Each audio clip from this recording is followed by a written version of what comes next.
beesha caalamka ayaa soo dhaweysay shirka lagu waday inuu Muqdisho gaar ahaan teendhada Afisyooni ee ku dhow xerada Xalana ee magaalada caasimadda ah ee Muqdisho ku dhex mara madaxda dowlad goboleedyada iyo gobolka Banaadir. qoraal ka soo baxay saaxiibada caalamka oo nuqul ka mid ah oo arkay Nation Media waxa lagu sheegay inay soo dhaweynayaan wada hadalkaasi xalka loogu goobayo ismarwaaga doorashooyinka Soomaaliya una dhaxeeya hoggaanka Soomaalida. saaxiibada caalamka waxa ay soo dhaweynayaan imaatinka ka qaybgalayaasha shir madaxeedka dowladda federaalka Soomaaliya iyo hogaamiyayaasha dowladaha xubnaha ka ah dowladda kaas oo lagu qaban doono aagga laga ilaaliyo eegagada diyaaradaha caalamiga ah ee aadan cadde waxaana lagu dhawaaqay inuu bilaaban doono 22 Maaj 2021 ay sheegeen.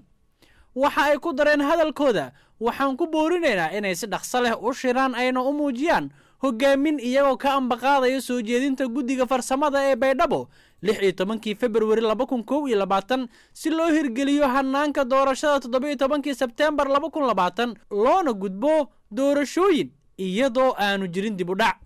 waxa aan sidoo kale dhiirigelinaynaa la tashiyada la yeelanayo saamilayda kale sida dhinacyada siyaasadda, ururada bulshada rayidka iyo sharci dejiyaasha muhiimka ah si loo dhageysto aragtiyadooda loona xaqiijiyo in geedi socodka doorashada uu helo taageero ballaaran ay tibaaxeen.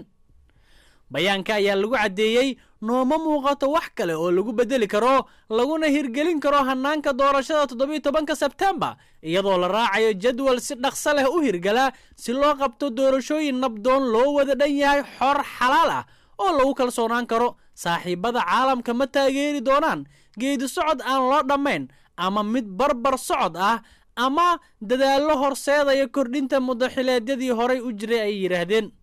waxay kaloo hadalkooda ku sii dareen waxa aan ka codsanaynaa madaxda Soomaalida inay ka faa'iideystaan fursadan oo ay gaaraan xal siyaasadeed nabdoon oo horseeda doorashooyin ayna sameeyaan tanaasulaadka laga maarmaanka u ah danta qaranka Soomaaliyeed iyo waliba dadkiisaba. qoraalka waxa lagu soo gabagabeeyay saaxiibada caalamku waxa ay sii wadi doonaan dadaaladooda ku aadan isku soo dhaweynta saamilayda Soomaaliyeed. waxa aan mar kale ku celinaynaa sida ay nooga go'an tahay inaan taageerno hirgelinta geedi socodka doorashooyinka marka la isku afgarto faahfaahintiisa. shirkan oo furmaya Isniinta berri ah waxaa la rajeynayaa inay ka qayb galaan madaxda dowladda federaalka, maamulada iyo gudoomiyaha gobolka Banaadir. weli lama shaacin kaalinta musharaxiinta. Abshakur Maxamed Maxamuud, warbaahinta Nation.